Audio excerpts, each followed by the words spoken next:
God. హల్లెలూయా.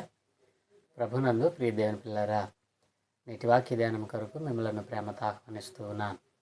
నేటి వాక్య ధ్యానముగా 107వ కీర్తన మొదటి నుండి దేవుని లేఖనాన్ని చదువుకొని ధ్యానం చేసుకుందాం.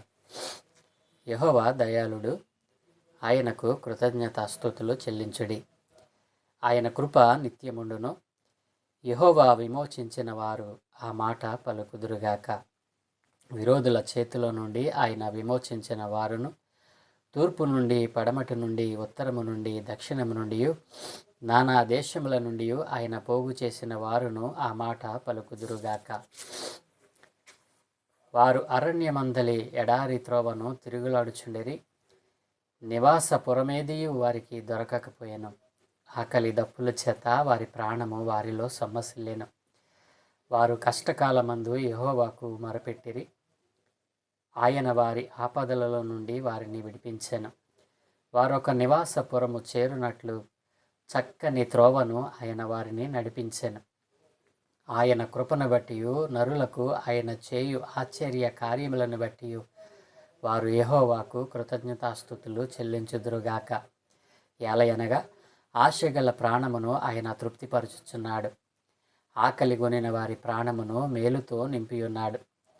దేవుని ఆజ్ఞలకు లోబడక మహోన్నతిని తీర్మానమును తృణీకరించినందున బాధ చేతనో ఇనుప కట్ల చేతనో బంధింపబడిన వారై చీకటిలోను మరణాంధకారములోను నివాసము చేయు వారి హృదయమును ఆయన ఆయాసము చేత కృంగజేసెను. వారు కూలి ఉండగా సహాయుడు లేకపోయెను. కష్టకాలమందు వారు యెహోవాకు మొరపెట్టిరి. ఆయన వారి ఆపదలలో నుండి వారిని విడిపించెను. వారి కట్లను తెంపివేసి చీకటిలో నుండి మరణాంధకారములో నుండి వారిని రప్పించెను.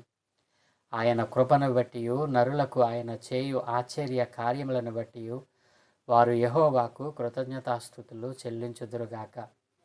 ఏలయనగా ఆయన ఎత్తడి తలుపులను పగులగొట్టియున్నాడు, ఇనుప గడియలను విరగగొట్టియున్నాడు. బుద్ధిహీనులు తమ దుష్ట ప్రవర్తన చేతను తమ దోషము చేతను బాధ తెచ్చుకొందురు. భోజన పదార్థములన్నీ వారి ప్రాణమునకు అసహ్యమగును. వారు మరణ ద్వారములను సమీపించుదురు. కష్టకాలమందు వారు యెహోవాకు మొరపెట్టిరి. ఆయన వారి ఆపదలలో నుండి వారిని విడిపించెను. ఆయన తన వాక్కును పంపి వారిని బాగు చేసెను. ఆయన వారు పడిన గుంటలలో నుండి వారిని విడిపించెను. ఆయన కృపను బట్టి నరులకు ఆయన చేయు ఆశ్చర్య కార్యములను బట్టి వారు యెహోవాకు కృతజ్ఞతాస్తుతులు చెల్లించుదురుగాక. వారు కృతజ్ఞతార్పణలు చెల్లించుదురుగాక.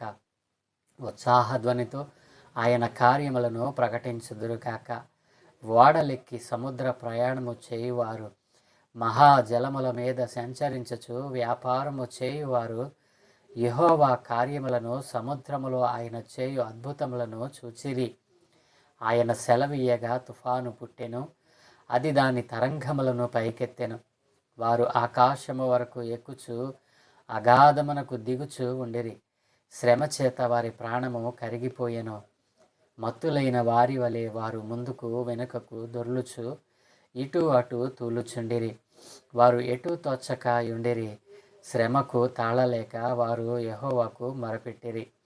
ఆయన వారి ఆపదలలో నుండి వారిని విడిపించెను. ఆయన తుఫానును ఆపివేయగా దాని తరంగములు అణిగిపోయెను. అవి నిమ్మళమైనవని వారు సంతోషించిరి. వారు కోరిన రేవునకు ఆయన వారిని నడిపించెను. ఆయన కృపను బట్టి నరులకు ఆయన చేయు ఆశ్చర్య కార్యములను బట్టి వారు యెహోవాకు కృతజ్ఞతాస్తుతులు చెల్లించుదురుగాక. జన సమాజములో వారు ఆయనను గణపరచుదురుగాక. పెద్దల సభలో ఆయనను కీర్తించుదురుగాక. దేశ నివాసుల చెడుతనమును బట్టి ఆయన నదులను అడవిగాను, నీటి బుగ్గలను ఎండిన నేలగాను, సత్తువ గల భూమిని చవిటి పర్రగాను మార్చెను. అరణ్యమును నీటి మడుగుగాను, ఎండిన నేలను నీటి ఓటల చోటుగాను ఆయన మార్చి, వారు అచ్చట నివాసపురము ఏర్పరచుకున్నట్లును, పొలములలో విత్తనములు చల్లి ద్రాక్ష తోటలు నాటి వాటి వలన సస్య ఫల సమృద్ధి పొందినట్లును ఆయన ఆకలి గొనిన వారిని అచ్చట కాపరముంచెను. మరియు ఆయన వారిని ఆశీర్వదింపగా వారు అధికముగా సంతానాభివృద్ధి నొందిరి. ఆయన వారి పశువులను తగ్గనీయలేదు. వారు బాధ వలనను ఇబ్బంది వలనను దుఃఖము వలనను తగ్గిపోయినప్పుడు రాజులను తృణీకరించచ్చు త్రోవలేని ఎడారిలో వారిని తిరుగులాడజేయువాడు అట్టి దరిద్రుల బాధను పోగొట్టి వారిని లేవనెత్తెను. వాని వంశమును మందవలె వృద్ధి చేసెను. యథార్థవంతులు దానిని చూసి సంతోషించుదురు. మోసగాండ్రందరూ మౌనముగా ఉందురు. బుద్ధిమంతుడైన వాడు ఈ విషయములను ఆలోచించను. యెహోవా కృపాతిశయములను జనులు తలపోయెత్తురుగాక. ఆమేన్. ప్రభునందు ప్రియ దేవుని పిల్లలారా, చదువుబడిన లేఖ నిమిత్తమై ప్రార్థన చేద్దాం. దయగలిగిన మా తండ్రి, గొప్ప దేవానికి వందనాలయ్యా. ఏ మంచి లేని మా జీవితంలో మరొక నూతన దినాన్ని అనుగ్రహించినందుకే స్తోత్రాలు. దేవా, ఈ ఉదయకాలమున మేము చదువుకున్న ఈ లేఖన భాగాన్ని మా కొరకు దీవించండి. ధ్యానం చేస్తూ ఉండగా నీవే ఈ లేఖనంలో ఉన్న కొన్ని ఆత్మీయ పాఠాలు నేర్పించి బోధించమని యేసయ్య నామమున అడుగుచున్నాము తండ్రి. ఆమేన్. ప్రభునందు ప్రియ దేవుని పిల్లరా, ప్రతి ఉదయం దేవునితో అనే ఆధ్యాత్మిక కార్యక్రమంలో మరి దేవుని వాక్యాన్ని వింటూ మీ జీవితాలను కట్టుకుంటూ ఉన్నారు కదూ. దేవుడే మీ జీవితాలను కట్టునుగాక. దేవుడు తన వాక్యముతో ప్రతిదినము మీతో మాట్లాడునుగాక. ఈరోజు మనం చదువుకున్న ఈ 107వ కీర్తన, మరి ప్రియ దేవుని పిల్లరా, దేవుడు చాలా మంచివాడు అని, ఆయన మంచితనాన్ని గురించి మనము నిత్యము మరి స్తుతులు చెల్లించాలి అని సుస్పష్టంగా తెలియజేస్తూ ఉంది. ఈ కీర్తన యొక్క ముఖ్య ఉద్దేశం ఏమిటంటే, దేవుడు మంచివాడు, సమస్తమైన కృతజ్ఞతలకు స్తుతులకు ఆయన పాత్రుడు. ఎందుకంటే ఆయన తన పిల్లలైన వారు, తన పిల్లలే కాదు, ఈ భూమి మీద ఉన్న సమస్త మానవాళిని వారు కష్టాల్లో ఉంటే వారిని విడిపించినవాడు, వారి నష్టాల్లో ఉంటే వారిని విడిపించినవాడు, వారు ఏ రీతిగా మరి అపనిందల పాలైనప్పుడు, అపాయంలో చిక్కబడినప్పుడు, తుఫానులో చిక్కబడినప్పుడు, శ్రమలలో చిక్కబడినప్పుడు ఆయన ఏ రీతిగా వారిని మరి రక్షించాడో, వారిని దరిచేర్చాడో అన్నిటినీ గురించి ఆయన తన వాక్యములో మాట్లాడుతూ ఉన్నాడు. ప్రియదేవుని పిల్లరా, ఇన్ని చేసిన దేవునికి నీవేం చేస్తూ ఉన్నావు? దేవుని లేఖనం సెలవిస్తుంది కదా, ఆయన వాగ్దానం ఎత్తి ఆయన వాక్యముల నుండి మనతో మాట్లాడుతూ ఉన్నాడు. ఆయన దయాళుడు. నిత్యము ఆయనకు మనం ఏం చేయాలంటే కృతజ్ఞతాస్తుతులు చెల్లించాలి. మరి ఆయనకు ఎందుకు కృతజ్ఞతాస్తుతులు చెల్లించాలి? ఆయన మన అపాయముల నుండి తప్పించినవాడు, మన శ్రమలో నుండి విమోచించినవాడు, మన శత్రువుల చేతుల నుండి మనలను మరి తన బాహుబలము చేత రక్షించినవాడు. ఈ కారణాన్ని బట్టి ఈ లోకంలో ఉన్న సమస్త మానవాళి ఆ సర్వాధికారి అయిన దేవుని యొక్క బలమైన హస్తము కింద ఉన్నాము అని గుర్తించాలి.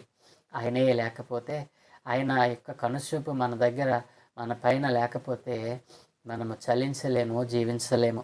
ప్రియదేవుని పిల్లలారా, మరి ఆయన మాట్లాడుతూ వాగ్దానం చేస్తూ ఉన్నాడు 9వ వచనంలో, ఎలయనగా ఆశగల ప్రాణమును ఆయన తృప్తిపరిచి ఉన్నాడు, ఆకలి గొనిన వారి ప్రాణమును మేలుతో నింపి ఉన్నాడు.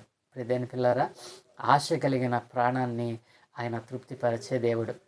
ఈ రోజున నీవు ఏదో కావాలని ఆశపడతా ఉన్నావు, నీ జీవితంలో ఏదో సాధించాలని, నీ కుటుంబంలో ఏదో కావాలని నువ్వు ఏదో ఆశిస్తూ ఆయన పాదాల చెంత కనిపెడతా ఉన్నావు. ఆయన కొరకు నీవు కోరుకున్న దాని కొరకు నీవు ఎంతగానో ఎదురు చూస్తూ ఉన్నావు. ఈరోజు దేవుడు వాగ్దానం చేస్తూ ఉన్నాడు. ఏంటో తెలుసా? ఆశ కలిగిన ప్రాణాన్ని ఆయన తృప్తిపరిచే దేవుడు. నీవు ఆశించినది తప్పక దేవుడు నీకు ఇస్తాడు అని నువ్వు నమ్మితే ఆశ కలిగ ప్రాణాన్ని ఆయన తృప్తిపరిచే దేవుడు. ఈ రోజున నీకు ఏది కావాలో, నీవు ఏది కావాలని ఆశపడతా ఉన్నావో దానికోసము యథార్థముగా ప్రభువు పాద సన్నిధిలో నీ హృదయమును, నీ మనస్సును, నీ యొక్క తలంపులను సమస్తాన్ని ఆయన పాదాల చెంత పెట్టి ఆయన దగ్గర నువ్వు అడిగినప్పుడు తప్పకుండా ఆయన నువ్వు ఆశించిన దాన్ని నీకు అనుగ్రహిస్తానంటున్నాడు. ఈ గొప్ప వాగ్దానము ఎంత గొప్ప వాగ్దానం అండి! ఆశగల ప్రాణమును ఆయన తృప్తిపరిచి ఉన్నాడు, ఆకలి కొనిన వారి ప్రాణమును ఆయన మేలుతో నింపుతా ఉన్నావు. దేని పిల్లరా, ఆశపడతా ఉన్నావా? నువ్వు దేనికోసమైతే ఆశపడతా ఉన్నావో, నువ్వు ఏది సాధించాలని, ఏది కావాలని నువ్వు కోరుకుంటా ఉన్నావు? నీ జీవిత కాలంలో ఎంతోమందిని అడిగి వేసారిపోయావేమో. ఈ రోజున దానిని ఇవ్వగలిగినటువంటి వాని దగ్గర నీవు అడుగుతూ ఉన్నావు, గోజాడుతూ ఉన్నావు. ఆ ప్రభు పాదాల చెంత నువ్వు వేడుకుంటూ ఉన్నావు. తప్పక దేవుడిని మాట నీవు కోరినది వింటూ ఉన్నాడు. నీ కోరికను సిద్ధింపజేయటానికి ఆయన ఇష్టపడతా ఉన్నాడు. ఆయన మేలుతో త్వరలోనే నీ జీవితాన్ని మేలుతో నింపాలని ఆశపడతా ఉన్నాడు. నీవు నమ్మితే ఆయన ఆశ్చర్య కార్యములను చూస్తావు. అందుకే మనం నిత్యము ఏం చేయాలి? దేవునిని కృతజ్ఞత స్తుతులు చెల్లించాలి. ఆయన దయా దక్షిణీపురుడు, ఆయన దయగలిగిన వాడు, ప్రేమ కలిగిన వాడు. ఆ కృప కలిగిన దేవుని పాదాల చెంత నీవు యథార్థ హృదయముతో ఆశ కలిగి అడిగినప్పుడు ఆయన నీ హృదయాన్ని మేలుతో నింపుతానంటున్నాడు.